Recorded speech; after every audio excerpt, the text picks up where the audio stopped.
Hello everyone. कैसे हो सभी? उम्मीद करते हैं भाई सभी लोग बहुत अच्छे होंगे। तो मेरे भाई आज की क्लास में वही हमारा ये जो सेशन है जिसमें हम आपको आरआरबी एनटीपीसी 2025 अंडर ग्रेजुएट वाला का हम यहाँ पे क्वेश्चन कर रहे हैं। और मेरे भाई एक एक क्वेश्चन जो है ना वो आपके एग्जाम के लिए काफी महत्वपूर्ण होगा।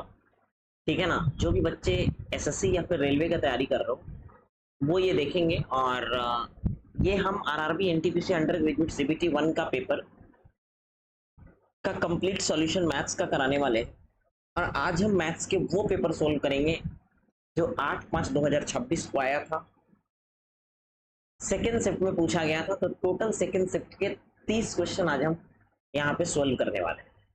मेरे भाई 30 क्वेश्चन को कोशिश करेंगे 30 मिनट से 40 मिनट में करने के लिए, क्योंकि समझाना भी होता है। वैसे आपको उससे भी कम में एग्जाम में करना है, तो उससे भी कम में एग्जाम में करना है तो वो अप्रोच कहाँ मिलेगा, हम कैसे करेंगे कि सवाल जो है वो जल्दी हो जाएगा एग्जाम में। तो उसके लिए मेरे भाई हम बेस्ट अप्रोच के साथ आपको सॉल्यूशन करवाने वाले हैं। तो बने रहना सेशन में। अगर कोई बच्चे सेशन में नए हो चैनल को सब्सक्राइब कर देना, वीडियो को लाइक कर देना। और शुरू करते हैं। सबसे पहला सवाल यहाँ पर आपके स्क्रीन पे ये रहा, ठीक है ना? ये लो, सबसे पहला क्वेश्चन ये है मेरे भाई कि the average of 5 consecutive number, 5 लगातार संख्या का औसत अगर 10 है तो इस सबसे छोटी संख्या क्या है? लगातार संख्या की बात कर रहा है, एवरेज हमेशा बीचों बीच होता है। अगर ये एवरेज है मेरे भाई, 5 लगातार संख्या का ये एवरेज है, तो 5 संख्या में 2 संख्या इधर रहा होगा, 2 संख्या इधर रहा होगा, और ये एवरेज बीचों बीच है। तो टोटल 5 संख्या यहाँ पे। सवाल ये कह रहा है कि छोटी संख्या क्या है, तो 2 संख्या यहाँ, एक संख्या रहा होगा, एक संख्या यहाँ रहा होगा। मतलब अगर यहाँ 9 होगा तो यहाँ 8 होगा, सबसे छोटा 8 होगा। Option A is the correct answer, क्योंकि एवरेज हमेशा बीचों बीच होता है। अगला क्वेश्चन पे आएंगे। Question number next. एक आदमी जो है वो 4 किलोमीटर प्रति घंटे की चाल से रनिंग कर रहा है, वॉकिंग कर रहा है। एक 180 मीटर का लंबी ट्रेन जो है वो उसको 12 सेकंड में पार करती है, जो कि आदमी के ऑपोजिट डायरेक्शन से आ रहा है। तो कह रहा है कि ट्रेन का स्पीड कितना है। बहुत आसान है मेरे भाई, स्पीड बराबर क्या होता है? डिस्टेंस बटे टाइम। डिस्टेंस बटे क्या होता है मेरे प्यारे दोस्त? बोलोगे टाइम। सही बात है, बोलोगे yes sir. Sir distance 180 metre का है, क्योंकि जो ट्रेन की लंबाई है वही दूरी होगा। अगर हम 12 सेकेंड में ट्रेन को पार कर रहे हैं तो 180 बटे 12 यहाँ पर हो गया मीटर पर सेकेंड। जब हम इसको किलोमीटर पर आवर में चेंज करेंगे तो 18 बटे 5 से गुणा करेंगे।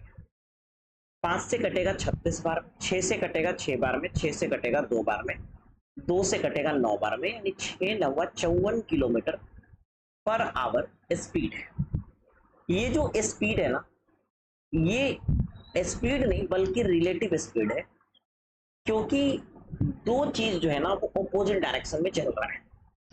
जब दो बॉडी अपोजिट डायरेक्शन में चल रहा है तो दोनों का स्पीड का सम, यानी आदमी का स्पीड अगर 4 है और ट्रेन का स्पीड को हम टी मान लेते हैं, तो ये मिला करके 54 है मेरे भाई। तो टी का जो वैल्यू होगा वो 50 किलोमीटर पर आवर होगा, यानी ट्रेन जो है 50 के स्पीड से चल रही होगी। Option C is the correct answer. अगले क्वेश्चन पर आएंगे। कह रहे हैं राम के पास 1000 रुपया है, जो कि 10 रुपया, 20 रुपया और 5 रुपए के नोट में है। अगर 10 रुपया वाला नोट 16 ज्यादा है 20 रुपया वाला नोट से, और जो 5 रुपया वाला नोट है वो दुगना है 20 रुपया वाला नोट से, तो मेरे भाई मान लो 20 रुपया वाला नोट अगर एक्स वो होगा, कितना होगा? एक्स तो होगा number of note of 20 rupees is x. तो क्या आप बता सकते हो कि 10 रुपया वाला नोट कितना होगा? तो आप बोलोगे एक्स प्लस 60, क्योंकि जितना 20 रुपया वाला नोट है उससे 16 नोट ज्यादा है 10 रुपये वाला। कह रहे the number of rupees 5 notes is twice the number of the 20 rupees notes, यानी 5 रुपए का जो नोट है वो 20 रुपए के नोट के दुगना है। अगर 20 रुपया वाला नोट एक्स वो है तो 5 रुपया वाला नोट 2x है। सवाल ये कह रहा है कि total number of notes that Ram has, Ram के पास कुल कितने नोट्स हैं। सवाल सिंपल सा ये बोल, मेरे प्यारे भाई इस सवाल को सोल्व करने की जरूरत भी नहीं है अगर हम कहें तो, लेकिन सोल्व करना पड़ेगा क्योंकि दूसरा कोई ऑप्शन है नहीं। 10 रुपया वाला अगर x+16 को नोट है तो कुल कितने पैसे होंगे, आप बोलोगे 10 इंटू x+16। अगर 20 रुपये वाला x को नोट है तो 20x रुपीज होंगे। अगर 5 रुपये वाला 2x नोट है तो 5 इंटू 2x यहाँ पे रुपीज। टोटल पैसा सवाल में 1000 रुपया दे रखा है। इसको सोल्व करेंगे 10x 20x 30x और 10x 40x प्लस 16 इंटू 10 करेंगे 160 इज इक्वल टू 1000। मेरे प्यारे भाई 40x का जो वैल्यू होगा 1000 में से 160 घटाएंगे 840, जीरो से जीरो कटेगा तो x का वैल्यू आएगा 21, 21 चौके 84। कहने का मतलब है x 21 है। सवाल हमसे ये कह रहा है कि टोटल नंबर ऑफ नोट्स कितना है, तो आप बोलोगे कि सर जो टोटल नंबर ऑफ नोट्स है ना वो 40x नहीं 2x 3x और एक 5x, 2x 1x 3x और एक 4x, 4x प्लस 16 है। x का वैल्यू 21 है यानी 84 प्लस 16 यानी कितना होगा, टोटल 100 नोट होंगे। Option number D is the correct answer. अगले सवाल पर आएंगे। कह रहा है कि प्रेजेंट में एक पिताजी जो है वो अपने बेटे के 30 साल बड़ा है, अपने बेटे से 30 साल बड़ा है। थोड़ा सा हम साउंड देख लेते हैं मेरे भाई। एक पिताजी जो है अपने बेटे से 30 साल बड़ा है। Father is 30 years older than his son. 12 साल के बाद जो पिताजी होंगे वो 3 गुना हो जाएंगे अपने बेटे से। तो कह रहा है कि बेटे का एज क्या है। मान लो मेरे भाई कि बेटे का एज हम 5 साल लेते हैं, सन का एज 5 साल लेते हैं, तो क्या आप बता सकते हो कि फादर का एज कितना होगा, बोलोगे 35। सही है, 30 साल ज्यादा है। 12 साल के बाद सन का एज कितना होगा, आफ्टर 12 ईयर्स सन का एज जो होगा 17 हो जाएगा, और पिताजी का जो एज होगा वो 35 और 12 47 हो जाएगा। क्या यहाँ पे पिताजी अपने बेटे के 3 गुना है, बोलोगे नहीं सर। तो इसका मतलब ऑप्शन सी सही आंसर नहीं है। अगर हम मान लो सन के एज को 4 साल मानते हैं तो फादर का जो एज होगा मेरे भाई वो होगा 34 ईयर्स। 12 साल के बाद इसका एज होगा 12 4 16 और इसका एज होगा 34 12 46, 34 और 12 46। क्या ये 3 गुना है, बोलोगे नहीं सर। तो ऑप्शन ए भी आंसर नहीं होगा मेरे भाई। अगर हम बात करें कि 3 साल ले लेते हैं, कि मान लो सन का एज यहाँ पे 3 इयर्स है। अगर हमने सन का एज 3 इयर्स लिया है तो पिताजी का एज होगा वो 30 साल ज्यादा यानी 33 साल होगा, बोलोगे यस सर। अगर बेटा 3 साल का है तो बाप 33 साल का है। 12 साल के बाद बेटा 15 साल का हो जाएगा और बाप 33 12 45 साल का हो जाएगा। क्या यहाँ पे बाप 3 गुना है, बोलोगे यस सर है। तो option D is the correct answer. Option number D, simple सा सवाल। अब इस सवाल में कुछ नहीं करना, ये 15 का स्क्वायर रूट है, इसका स्क्वायर रूट 22 होता है। तो x का जो वैल्यू आ रहा है 5 2 7 2 और 1 3 यानी x का वैल्यू 37 आ रहा है। अब सवाल ये कह रहा है कि 37 का स्क्वायर माइनस 15 का स्क्वायर, यानी ये देखो पावर 2 से रूट चला जाएगा तो ये तो 225 ही बचेगा, सही है कि नहीं। और 32 का स्क्वायर, 32 का स्क्वायर। मेरे प्यारे दोस्त अगर हम बात करें 37 का स्क्वायर कितना होगा, तो 7 सत्ते 49 की 9 बाकी 4, 3 सत्ते 21 दूना 42 और 4 46 की 6 बाकी 4, 3 तिया 9 और 4 13 माइनस ये हो जाएगा 225 प्लस 32 का स्क्वायर। अगर हम 32 का स्क्वायर करते हैं तो 2 का स्क्वायर 4, 3 दूना 6 दूना 12 की 2 बाकी है, 3 तिया 9 और 1 10, कितना हो जाएगा मेरे भाई 1024। अगर हम इसको मेरे प्यारे दोस्त सोल्व करते हैं तो ये हो जाएगा 5 और 4 9, 2 और 2 4, 10 और 2 12।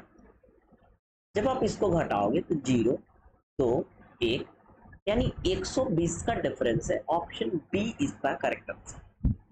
अगला क्वेश्चन ये कह रहा है कि किसी एक साइंस एक्सपेरिमेंट में एक्स वाई और जेड को मिलाया जाता है 5:2:3 में। अगर कुल मिश्रण 100 ग्राम है तो कह रहा है वाई कितना है। मेरे प्यारे दोस्त, कुल मिश्रण 100 ग्राम है, लेकिन मेरे हिसाब से कुल मिश्रण 5 2 7 3 10 है। दैट मीन्स 10 रेशियो का जो वैल्यू है वो 100 ग्राम है। सवाल आपसे पूछा है वाई, वाई का मतलब 2, तो 2 रेशियो का वैल्यू कितना होगा। आप बोलोगे सर 10 रेशियो का वैल्यू 10 गुना है, तो 2 रेशियो का वैल्यू 10 गुना हो जाएगा यहाँ पर sir 20 gram. Option C is the correct answer. अगले सवाल में आएंगे, the angle of elevation of the top of a tree. ये मान लो मेरे पास एक पेड़ है, ट्री है, ठीक है। Angle of elevation of the top of a tree, ये ट्री का टॉप का angle of elevation from a point on the ground is 30 degree. Ground, ये ग्राउंड के किसी एक बिंदु से पेड़ के टॉप का जो एंगल ऑफ एलिवेशन है वो 30 डिग्री है।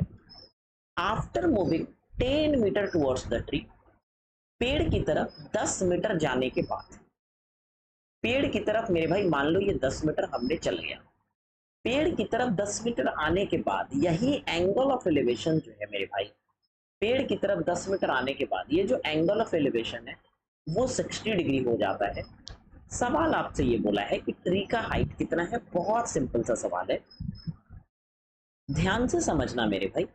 इसके लिए आपको एक रेशियो पता होना चाहिए, 30 डिग्री, 60 डिग्री और 90 डिग्री का रेशियो पता होना चाहिए। 30 60 90 का रेशियो होता है 1:√3 ratio 2। This is the ratio of 30 60 90।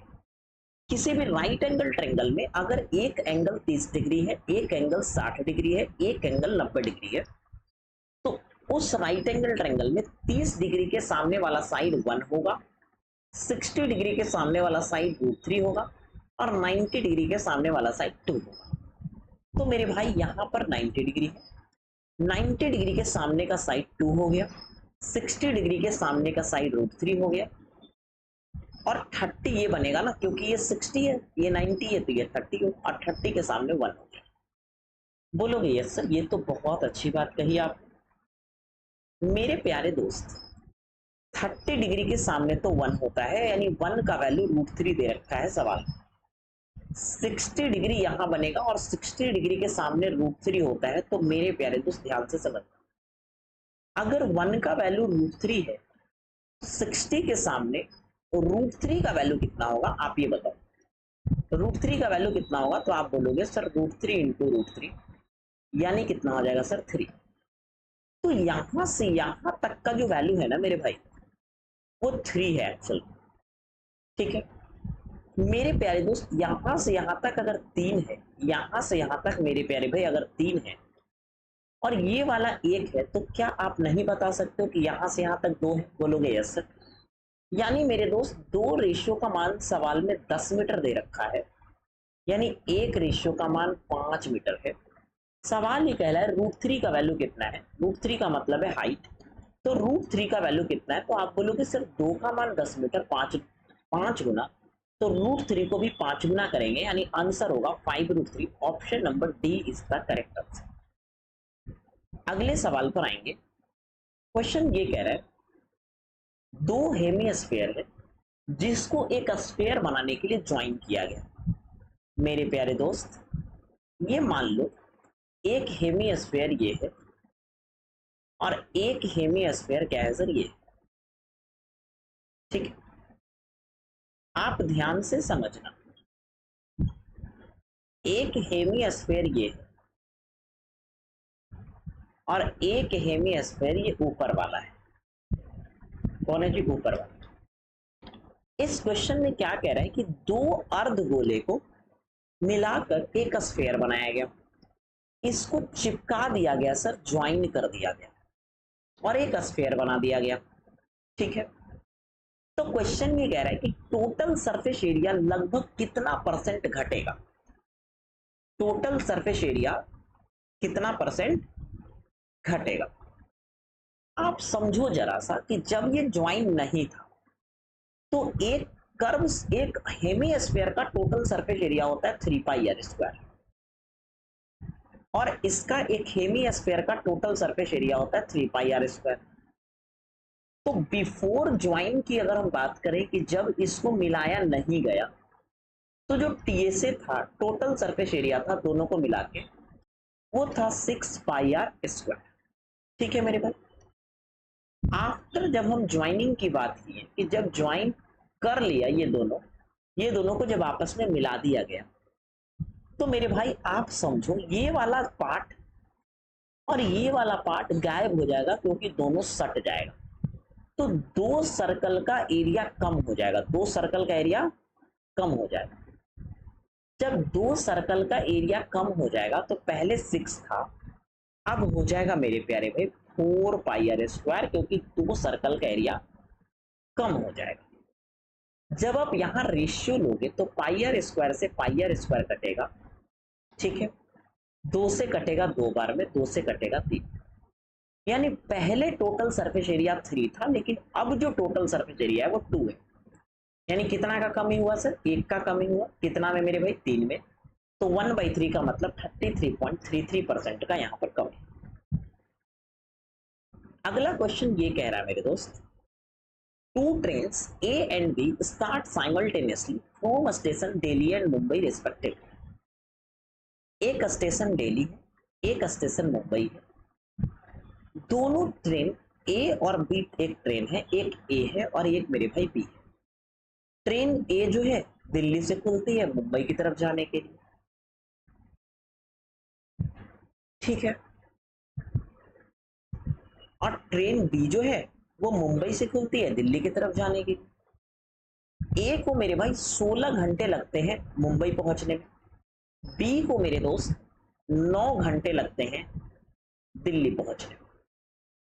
अगर ए का स्पीड 60 किलोमीटर पर आवर है तो बी का लेंथ क्या होगा अगर बी एक पोल को 18 सेकेंड में पार करती है। ध्यान से जरा सा समझना, ओवरऑल हमें यह निकालना है कि बी ट्रेन का लेंथ क्या होगा। लेंथ का मतलब है डिस्टेंस निकालना है। सर किसी भी ट्रेन की लंबाई जो होती है ना वही दूरी होती है उस ट्रेन के द्वारा कवर किया गया। तो मेरे भाई जब वो ट्रेन किसी एक पोल को या किसी एक आदमी को पार करता है, जैसे मान लो ये कोई आदमी है, अब इसको कोई ट्रेन ऐसे पार कर रही है, तो जो ट्रेन की लंबाई होगी ना वही डिस्टेंस होगा। तो बी ट्रेन का लेंथ निकालना है, दैट मींस डिस्टेंस निकालना है। डिस्टेंस बराबर क्या होता है मेरे भाई? Speed into time, speed into time. ये बात हमें पता है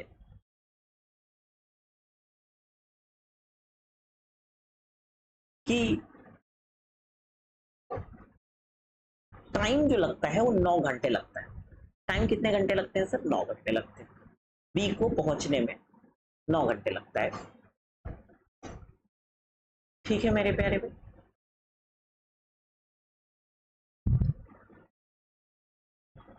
अगर आप बताओ कि ए और बी दोनों तो सेम डिस्टेंस जा रहा है, ए भी दिल्ली से मुंबई जा रहा है, बी भी मुंबई से दिल्ली आ रहा है, तो डिस्टेंस तो सेम है।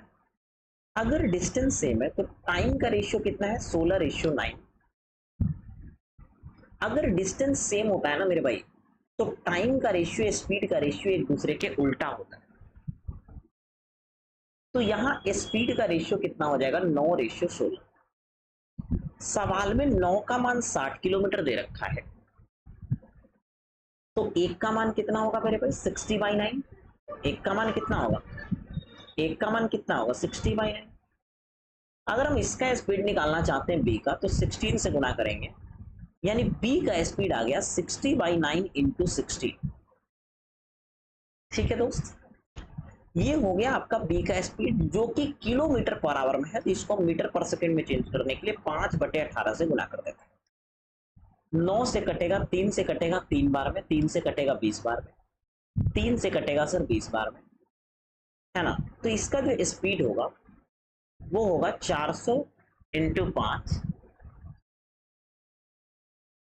2000/18 मीटर पर सेकेंड। ठीक है, बस समझ आ रहा? अच्छा तुम 60 दोबारा क्यों लिखे भैया? 60 नहीं था भाई साहब, ये तो 16 था। सॉरी फॉर दिस यार। वही तो सोचे इतना बड़ा कैसे आ रहा है, ऑप्शन तो दिख ही नहीं रहा है।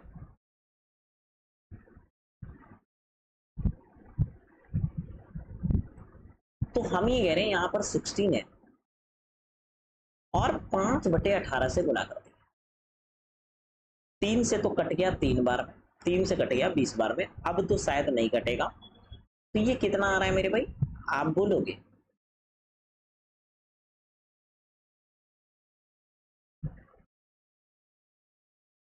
16×5 = 80 और 80 × 20, 1600/3 × 18। ये हो गया बी का स्पीड। बी का स्पीड इतना है, बी का टाइम लग रहा है 18 सेकेंड, तो स्पीड इंटू टाइम करने से डिस्टेंस आता है 1600/3। अगर हम करते हैं 3×5 = 15, कहीं तो गलती हुआ भाई।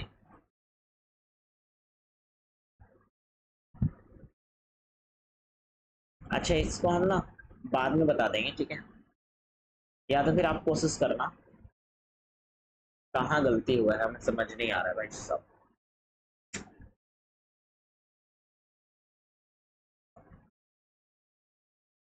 अगले सवाल पर आते हैं। अर्थमेटिक मीन निकालना है हमें, अर्थमेटिक मीन, ठीक है? अर्थमेटिक मीन यानी सिंपल मीन निकालना है। मीन निकालने के लिए सबको जोड़ दो और जितना है उससे भाग दे दो। तो कितना होगा?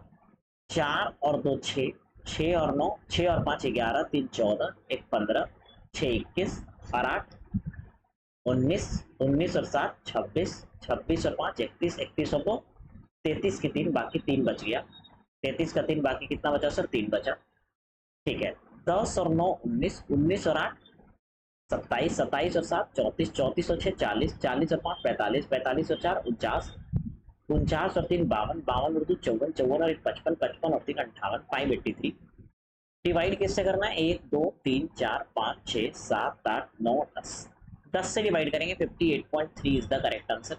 अगले सवाल पर आएंगे मेरे प्यारे थे। नेक्स्ट क्वेश्चन में कह रहे हैं कि ध्यान से समझना, एक फॉर्मूला होता है कि a³ + b³ + c³ माइनस का 3abc इज इक्वल टू क्या होता है मेरे भाई? a² + b² + c² माइनस का ab माइनस का bc माइनस का ac। ये एक फॉर्मूला होता है। आपको दिख रहा है कि ऊपर में लिखा हुआ है a³ + b³ + c³ minus 3 × a × b × c, और नीचे लिखा हुआ है a² + b² + c² minus ab minus bc minus ac। तो ये दोनों कटने के आंसर 1 आ गया, क्योंकि दोनों तो बराबर ही है। अभी हमने फॉर्मूला देखा।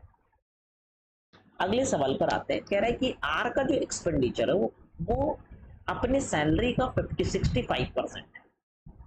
अगर आर के सैलरी को 10% बढ़ाया जाता है और उसके एक्सपेंडिचर को 3150 प्रीवियस सेविंग से बढ़ जाता है, तो उसका expenditure are now 60% of its salary. आप सोचो जरा सा कि इनकम जो है वो 100 है, खर्चा यहाँ पे 65 है, सेविंग कितना है? 35। ठीक, अगर सैलरी में 10 बढ़ा यानी 110 हो गया। अब जो एक्सपेंडिचर है वो 60% है उसके सैलरी का, तो सैलरी का 60% निकालेंगे ना। 60% मतलब इसका 3/5, 5 से कटेगा 22 दिया 66, तो सेविंग कितना होगा? 10 में से 4 जाएगा 6, 10 में से 4 जाएगा 6 जाएगा 4। ठीक है, पहले सेविंग 35 था, अब सेविंग 44 है। तो मेरे भाई सेविंग में कितना का इंक्रीजमेंट आया आप बोलोगे? 9 का। तो 9 रेशियो का वैल्यू दे रखा है 3150। 9 दिया 27, 9 पचे 45, 350 गुना। कह रहे हैं उसका प्रेजेंट है सैलरी कितना है, तो 350 को 100 से गुना करेंगे। Option number D is the correct answer. अगला है कि लेखराज जो है वो एक आर्टिकल को 25% के प्रॉफिट पे बेचता है। मान लो वस्तु का सीपी 100 रुपया है, तो एसपी कितना होगा? आप बोलोगे 125 रुपया। अगर कॉस्ट प्राइस 20% बढ़ जाता है, यानी अगर 120 में खरीदे होते और सेलिंग प्राइस को 10% कम कर देते, सेलिंग प्राइस को 10% अगर कम करोगे ₹12.5 10% होता है ना। सेलिंग प्राइस को क्या करते हैं, 10% कम करते, नहीं, सेलिंग प्राइस को 10% कम करते।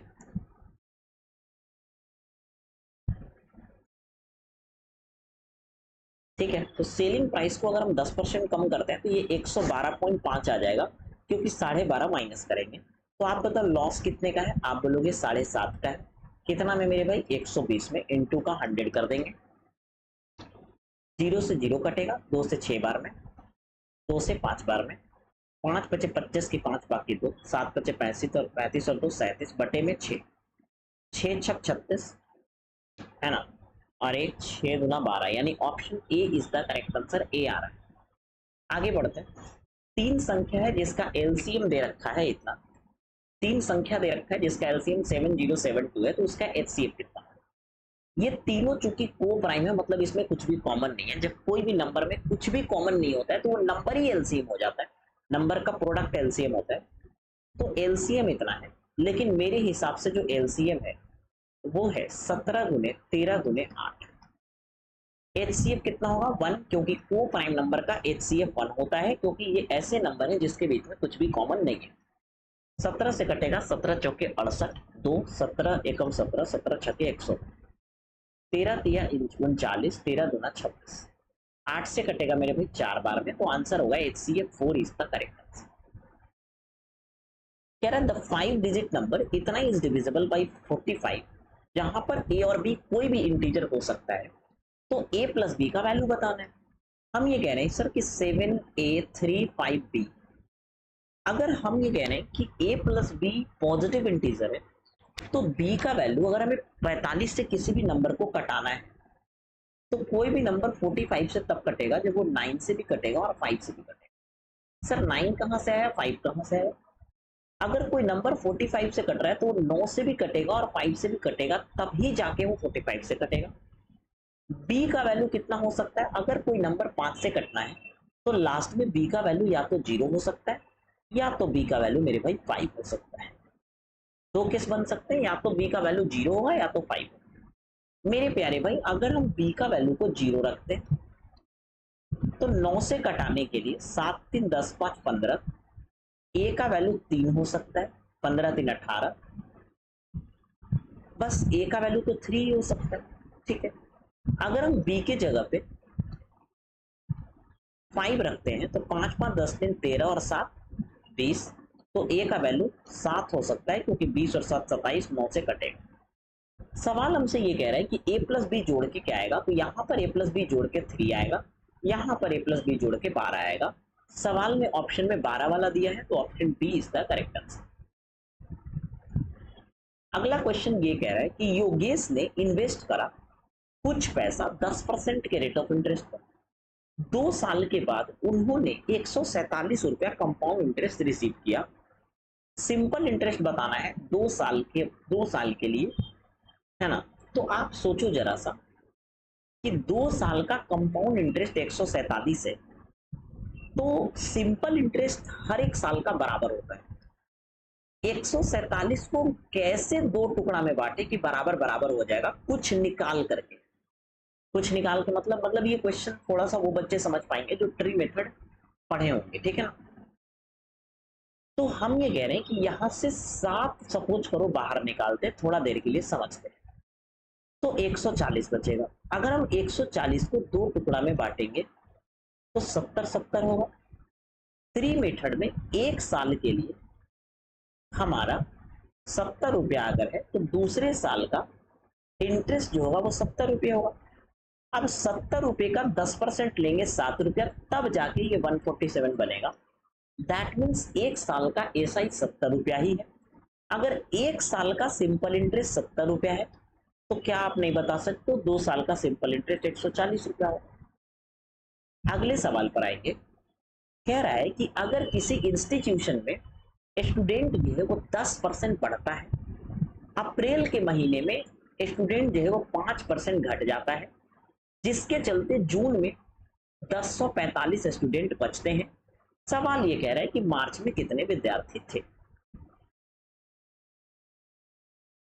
तो सबसे पहले मान लो मार्च में एक्स विद्यार्थी था, उसका 10% बढ़ा है, फिर उसके बाद 5% घटा है, यानी 19/20।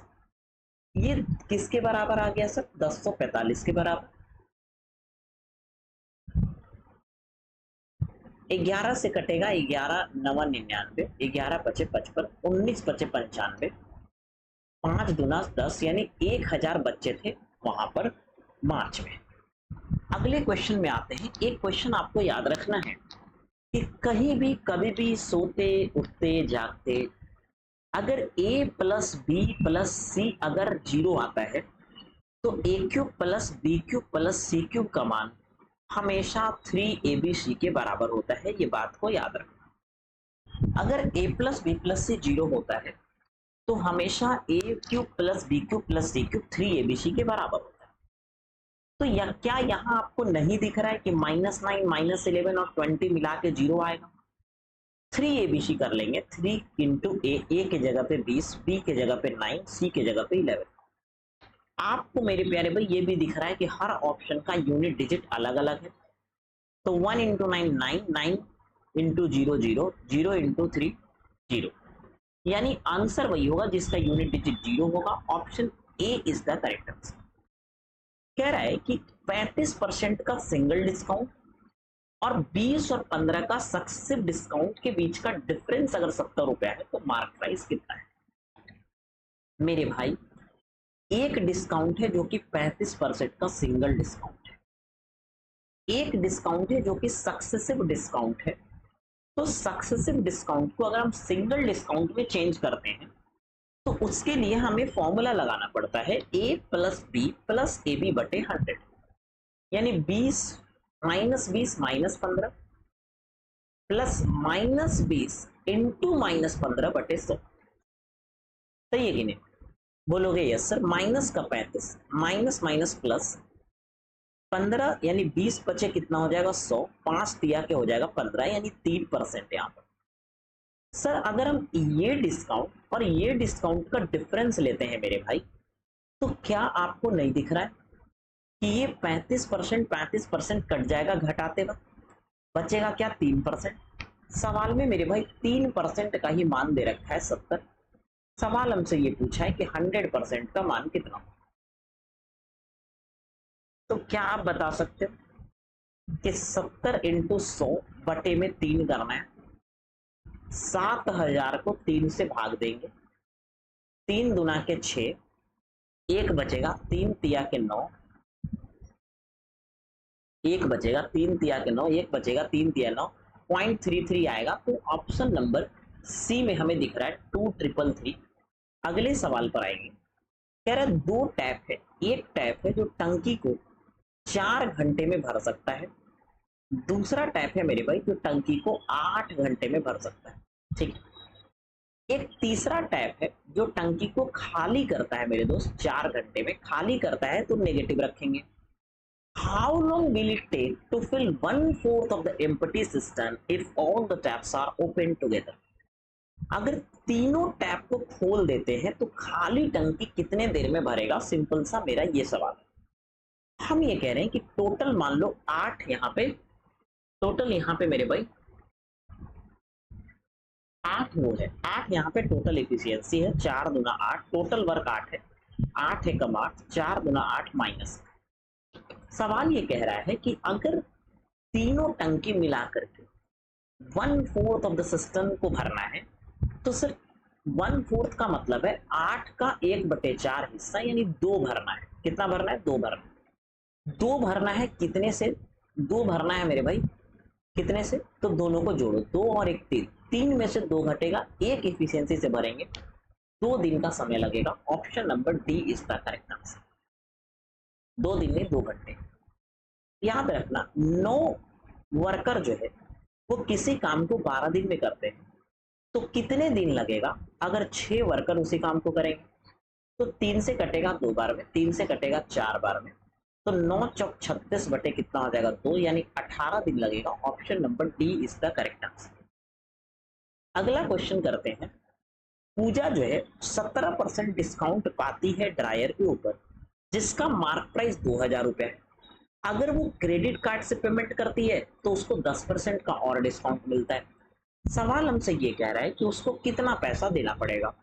मान लो मेरे भाई कि उसका एमपी 100 रुपया है। एमपी कितना है सर? 100 रुपया।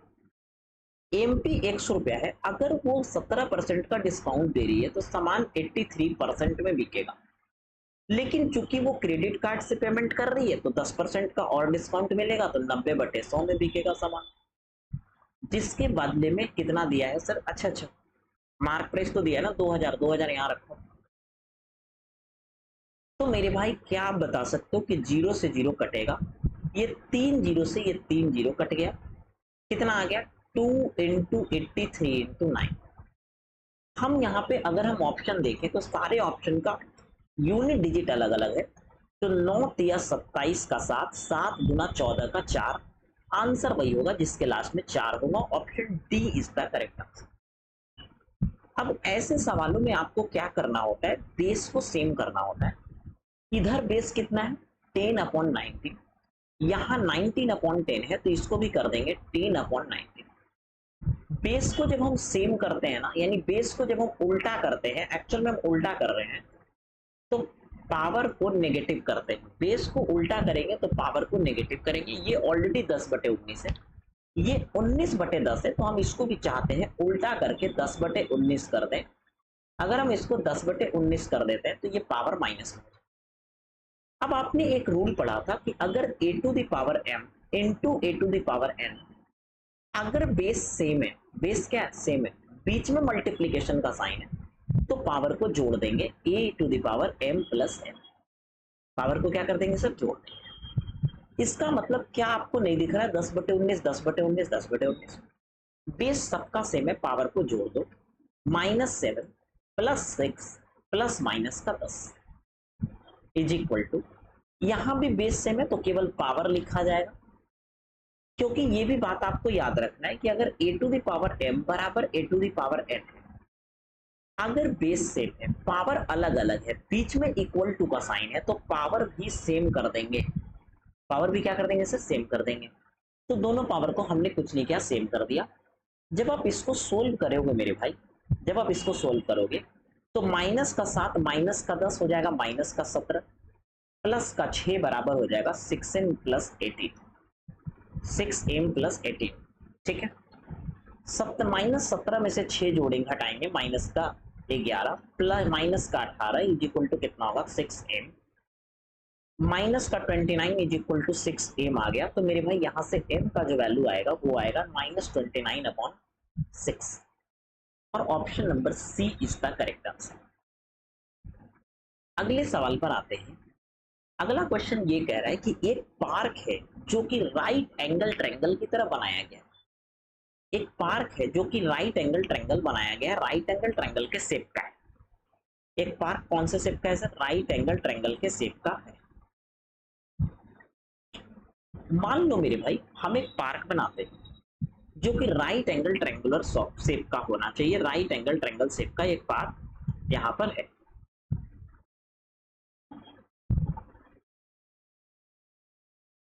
ये हम मान लेते हैं कि this is the park which is in the shape of right angle triangle. यहाँ पे 90 डिग्री बन रहा है। क्वेश्चन ये कह रहा है कि where the two shorter sides measure 13 metre and 84 metre. एक साइड 13 मीटर है, एक साइड 84 मीटर है, ऐसा बोला है सवाल में। ठीक है मेरे भाई, एक साइड 13 मीटर है, एक साइड 84 मीटर है। तो आपको एक पाइथागोरियन ट्रिपलेट याद होना चाहिए। किसी भी राइट एंगल ट्रायंगल में अगर बेस या परपेंडिकुलर 13 होता है या फिर 84 होता है, तो हाइपोटेनस हमेशा 85 होता है। ये चीज रटना है। 13 84 85 ट्रिपलेट है तो ये हाइपोटेनस हो जाएगा सर 85 मीटर।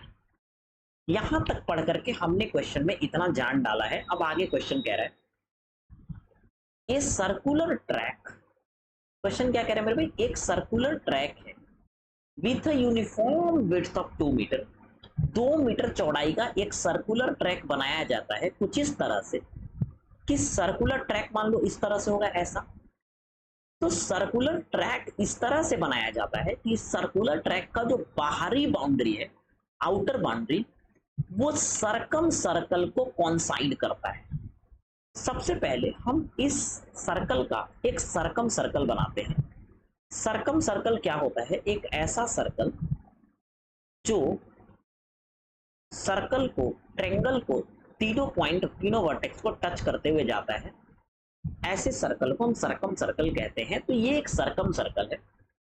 सवाल में ये बोल रहा है कि ये जो बाउंड्री का जो ये जो ट्रैक का जो आउटर बाउंड्री है ना, यही सरकम सर्कल है, यही सरकम सर्कल है। सवाल ये बोल रहा है कि जो सर्कुलर ट्रैक खींचा जा रहा है उसका जो आउटर बाउंड्री है मेरे भाई, वो कॉन्साइड करता है सरकम सर्कल से, यानी जो आउटर बाउंड्री है वही सरकम सर्कल है। तो इनर बाउंड्री 2 मीटर चौड़ा हम यहाँ पे कुछ इस तरह से बना सकते हैं। ठीक है, ये 2 मीटर चौड़ा मेरे भाई हम यहाँ से कुछ इस तरह से बना सकते हैं। अब आप थोड़ा सा ध्यान से समझना। कैसे समझोगे मेरे भाई? ध्यान से समझना मेरे प्यारे भाई। अगर हम ये बोल रहे हैं कि सर, अगर हम मेरे प्यारे दोस्त ऐसा बोल रहे हैं,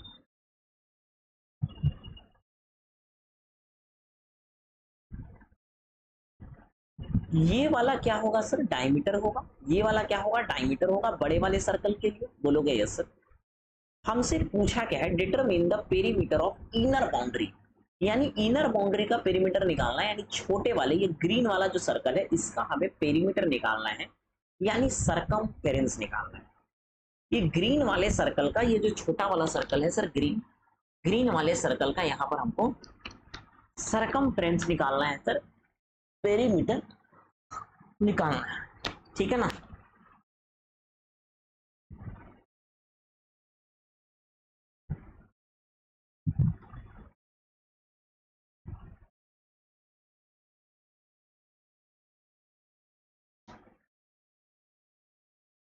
ग्रीन वाले सर्कल का यहाँ पर मेरे भाई पेरीमीटर निकालना है, ग्रीन वाले सर्कल का।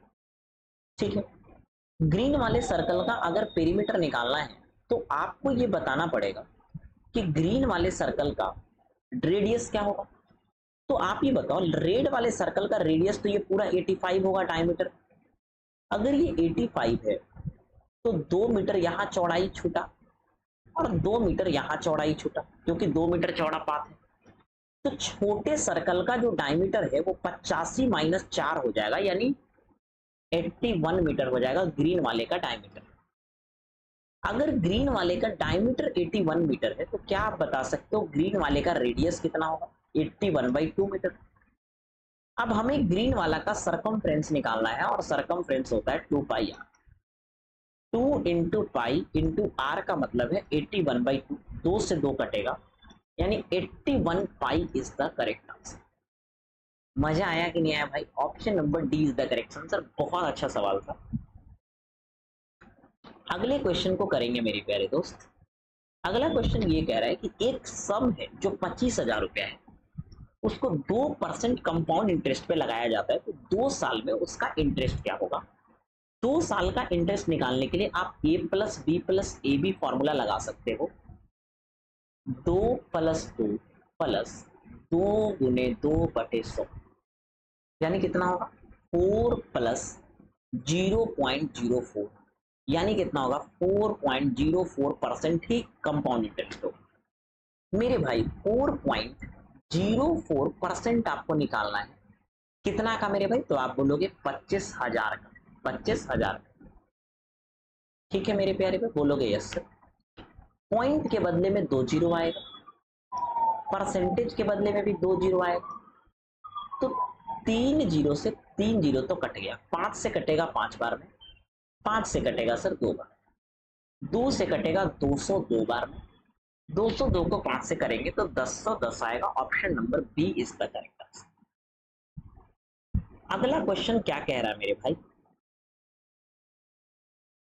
कि if the third proportional of 4 and 6, 4 और 6 का थर्ड प्रोपोर्शनल, किसी भी नंबर का थर्ड प्रोपोर्शनल 2 नंबर का निकालना है तो दूसरे वाले को रिपीट कर देते हैं। दूसरे वाले को रिपीट कर देते हैं। ये x का वैल्यू जो होगा वही यहाँ पे थर्ड प्रोपोर्शनल होगा। आपको पता है मिडिल टर्म का जो प्रोडक्ट होता है वो बराबर होता है फर्स्ट इंटू लास्ट के, फर्स्ट इंटू लास्ट। यानी 4x जो है वो 36 के बराबर है। तो क्या आप बता सकते हो x का वैल्यू 36/4 यानी 9 होगा? सर यानी थर्ड प्रोपोर्शनल जो है 9 है, जिसको रेक्टेंगल का बेस बनाया गया है, यानी रेक्टेंगल का बेस कितना है सर? 9 सेंटीमीटर है या 9 मीटर है, जो भी बोलो। फिर कह रहा है कि जो पहली संख्या है जिसको हम 4 बोल रहे हैं, तो 4 जो है वो रेक्टेंगल का हाइट बनाया गया है।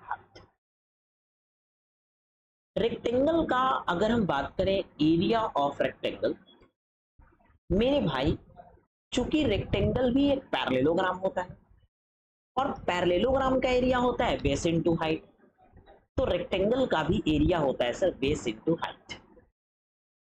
क्योंकि रेक्टेंगल भी एक पैरेललोग्राम होता है, बेस 9 है, हाइट 4 है, तो area will be 36 unit square. Option number C is the correct answer. किसी भी नंबर का मीन प्रोपोर्शनल निकालने के लिए दोनों नंबर को गुना करके रूट ले लेते हैं। रूट लेना है दोनों नंबर को गुना करके a plus b into a minus b. सीधा सा फॉर्मूला दिख रहा है root under a square minus b square, और ये आपका ऑप्शन नंबर ए में ही दिख रहा है। ये b2 ऊपर है, स्क्वायर है, सर पे है, ठीक है ना। अगला क्वेश्चन कह रहा है मेरे भाई, एक शॉपकीपर जो है कुछ स्कीम ऑफर करता है, कुछ मार्क प्राइस पे ऑफर करता है। 4 केस है यहाँ पर। केस नंबर 1 है कि एक में 35% का डिस्काउंट और 4% का डिस्काउंट देता है। सेकेंड केस है कि 45% का डिस्काउंट, 46% का डिस्काउंट और 50% का डिस्काउंट देता है। थर्ड केस है कि शुरू के 3 खिलौने पर अगर 15% का डिस्काउंट दिया जाता है और बचे हुए बाकी के खिलौने पर अगर 5-5% का डिस्काउंट देता है प्रत्येक पर। तो कह रहा है मेरे भाई, और डी में दे रखा है कंडीशन कि 2 खिलौने फ्री में मिलते हैं अगर 9 खिलौने खरीदते हैं। तो सवाल आपसे ये पूछा है ना, सवाल आपसे ये पूछा है, सवाल मेरे भाई आपसे ये पूछा है कि कौन सा केस में, चारों में से कौन सा केस में एक कस्टमर को सबसे कम बेनिफिट होगा। अगर हम कस्टमर के साइड से सोचे तो एक कस्टमर को सबसे कम बेनिफिट वही होगा, एक कस्टमर को सबसे कम बेनिफिट वही होगा जहां पर सबसे कम डिस्काउंट मिलेगा। जैसे आप किसी सामान को खरीदने गए तो आपको सबसे ज्यादा दिक्कत वही होगा, सबसे ज्यादा सबसे कम बेनिफिट वही होगा, सबसे कम फायदा आपको वही होगा जहां पर आपको कम डिस्काउंट दिया जा रहा है। जहां पर आपको डिस्काउंट क्या दिया जा रहा है, कम डिस्काउंट दिया जा रहा है। थोड़ा सा 1 मिनट होल्ड करोगे मेरी दोस्त, हम चार्ज में लगा लेते हैं क्योंकि फोन लैपटॉप जो है वो डिस्चार्ज हो चुका है, ठीक है ना। तो चार्ज कर लेते हैं, लैपटॉप को चार्ज में लगा देते हैं, ठीक है। कहाँ गया मेरा पेनवा, कहाँ रख दिए वो, वेयर इज माई पेनवा। ले से नीचे गिर गया क्या?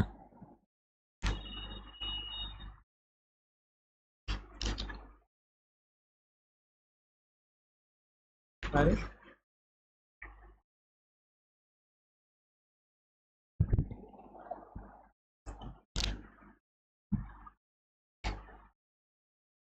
पेन क्या हुआ यार, अभी तो यही था।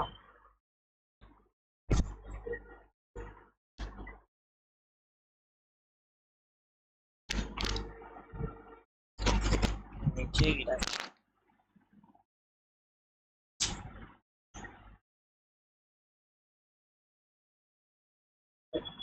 नीचे तो नहीं। अरे यार यहाँ है, ठीक है।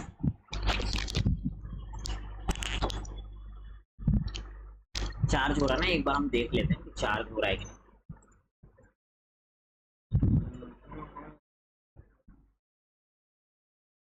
यस,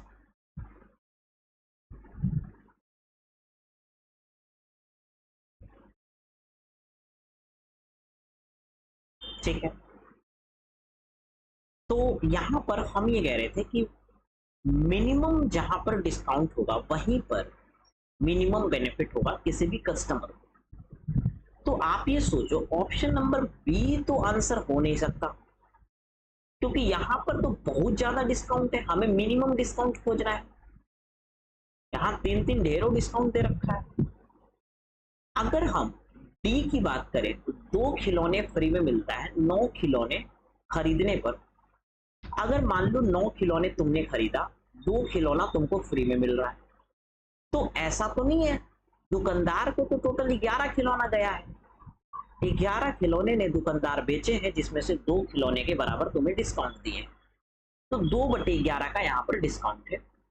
1/11 जो होता है मेरे भाई, 1/11 वो होता है 9.09%। तो 2/11 जो होगा वो 18.18% के बराबर होगा। डी ऑप्शन में 18.18 आ रहा है, ठीक है। और ये तो बहुत ज्यादा है, 3504 डिस्काउंट, तो ये भी गया। ए भी नहीं होगा, बी भी नहीं होगा। सी को जरा सा देख लेते हैं। शुरू के 3 खिलौने पर अगर 15% का डिस्काउंट है, फिर बाकी के 5 खिलौने पर अगर, सॉरी बाकी 5 नहीं, बाकी तो 6 बच गया ना, क्योंकि टोटल 9 खिलौने थे ना। बाकी के 9 खिलौने पर 5% का डिस्काउंट है। तो टोटल पर कितना डिस्काउंट हुआ? आप बोलोगे 15 दिया 45 और 5 36, यानी -45 -30, और टोटल खिलौना 9 है। तो कितना होगा? 5 4 3 7 बटे में 9। 3 से कटेगा 3 बार में, 3 से कटेगा 25 बार, यानी कितना हो गया? माइनस का 25/3, यानी लगभग ये -8 पॉइंट समथिंग आएगा, 8.3 के आसपास, ठीक है। तो आप ये सोचो कि एक ही ऑप्शन है सी, क्योंकि डी में तो 18% का डिस्काउंट है और सी में 8% का डिस्काउंट है, तो सी होगा। और सी जो है हमारा ऑप्शन नंबर डी में दे रखा है, तो option D is the correct answer. अगला सवाल करना मेरे भाई। कह रहा है कि एक अननोन इंटीरियर एंगल का वैल्यू कितना होगा एक इररेगुलर हेक्सागोन के अंदर। हेक्सागोन का मतलब होता है मेरे भाई 6 साइड। अगर 6 साइड वाले का सारे इंटीरियर एंगल का सम क्या होगा? सम ऑफ ऑल इंटीरियर एंगल। सारे इंटीरियर एंगल का सम कितना होगा? तो आप बोलोगे n-2 इंटू 180 डिग्री। n-2 का मतलब 6 - 2 4, यानी 180। तो ये हो जाएगा 720 डिग्री। कहने का मतलब है एक हेक्सागोन में 6 साइड होते हैं, तो 6 एंगल भी होंगे। तो 6 एंगल में से 1 2 3 4 5 एंगल दे रखा है। तो कह रहा है कि जो अननोन है ना, छठा एंगल, वो बता दो। तो सबको जोड़ो, 140 और 80 220, 220 और 100 320, 320 320 और 300 620।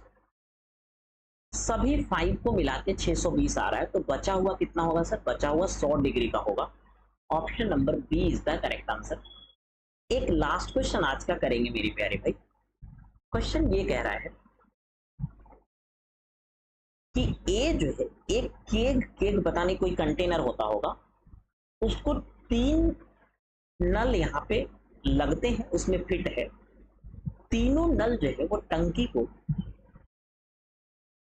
खाली करता है 1 होल 1/2 मिनट में। 1 होल 1/2 मिनट में, यानी ए प्लस बी प्लस सी, अगर तीनों नल मिलकर टंकी को खाली करता है तो 1 होल 1/2 का मतलब है 2 1 2 1 3/2 मिनट में करता है। ए और बी जब एक साथ मिलकर टंकी को खाली करता है तो 3 मिनट लगते हैं, जबकि बी और सी खाली करता है तो 4 दूना 8 9/2 मिनट लगते हैं। तो ए और सी को खाली करने में कितना समय लगेगा? सब कुछ खाली करने वाला कहानी है यहाँ पर, यानी सारा चीज यहाँ पे माइनस में, ये खाली करने का ही बात हो रहा है। आप जरा सा सोचो, आप जरा सा क्या करो सर, सोचो। इसका एलसीएम निकालने के लिए, फ्रैक्शन का एलसीएम निकालने के लिए ऊपर वाला का एलसीएम निकालो और नीचे वाला का एचसीएफ निकालो। तो ऊपर वाला 339 का एलसीएम 9 होगा और नीचे का एचसीएफ 2, या फिर केवल ऐसे क्वेश्चन में ना केवल ऊपर का एलसीएम निकाल लो बस। तो 3/2 से जब हम 9 को डिवाइड करेंगे, 3/2 से 2 ऊपर चला जाएगा, 3 तिया 9, यानी यहाँ इफिशियंसी 6 का आएगा। उसी तरह से यहाँ इफिशियंसी 3 का आएगा, यहाँ इफिशियंसी 2 का आएगा। सारा माइनस में इफिशियंसी होगा क्योंकि खाली करने की बात हो रहा है। सवाल में ये कह रहा है मेरे भाई कि तीनों मिल करके टंकी का इफिशियंसी खाली करने का 6 है। ए और सी का पूछ रहा है, तो मेरे भाई ए और सी का निकालने के लिए आपको ए और सी का इफिशियंसी पता होना चाहिए। अगर ए और बी दोनों का इफिशियंसी 3 है और ए प्लस बी प्लस सी का इफिशियंसी 6 है, तो क्या आप ए प्लस बी प्लस सी में से अगर ए प्लस बी घटा देते हैं तो क्या सी का नहीं निकल जाएगा? बोलोगे यस सर। 6 में से 3 घटेगा तो कितना आ जाएगा सर? 3, यानी सी का इफिशियंसी 3। बोलोगे यस सर, ये बहुत अच्छी बात है। अगर हम ए प्लस बी प्लस सी में से बी प्लस सी को घटाते हैं तो ए का इफिशियंसी निकल जाएगा। तो ए प्लस बी प्लस सी का इफिशियंसी 6 है और बी प्लस सी का 2 है, तो ए का इफिशियंसी कितना हो जाएगा? 4। तो टोटल सी ए प्लस सी का कितना हो गया? 7। इस पूरे टंकी को यानी 9 इफिशियंसी को अगर ए प्लस सी यानी 7 के इफिशियंसी से करेगा तो 9/7 मिनट का टाइम लगेगा। ऑप्शन नंबर कहां दिख रहा है sir? Option number C is the correct answer. आज हमने मेरे भाई 30 क्वेश्चन को बहुत आराम से, बहुत पेशेंस से एक एक सवाल को करा है। इतना आराम से करने के पीछे मेरा एक लॉजिक था, एक मोटिव था कि हर बच्चे को समझ में आए। ठीक है, यही हमारा मोटिव था इसके पीछे कि एक एक बच्चे को समझ में आना चाहिए। अगर किसी बच्चे को समझ नहीं आ रहा है तो वो फिर दिक्कत है। ठीक है ना? तो हर बच्चे को समझ आना चाहिए था, यही मेरा मोटिव था मेरे भाई। बाकी हम आपसे एक रिक्वेस्ट भी करेंगे कि अगर चैनल पे आप पहली बार आए हो और समझ में आया है और चीज़ें अच्छी लग रही है तो आप चैनल को सब्सक्राइब जरूर कर लेना, क्योंकि आप सब्सक्राइब करते हो तो हमें अच्छा लगता है। ठीक है, तो ये सब्सक्राइब कर लेना। ठीक है, और लाइक करके वीडियो को शेयर कर देना। ठीक है दोस्त, चलो भैया तो शुरू करते हैं। शुरू क्या करते हैं, मतलब अब जाते हैं। बाय बाय सभी को। थैंक यू, और उम्मीद है आप करोगे लाइक सब्सक्राइब। ठीक है, thank you very much, thank you, thank you.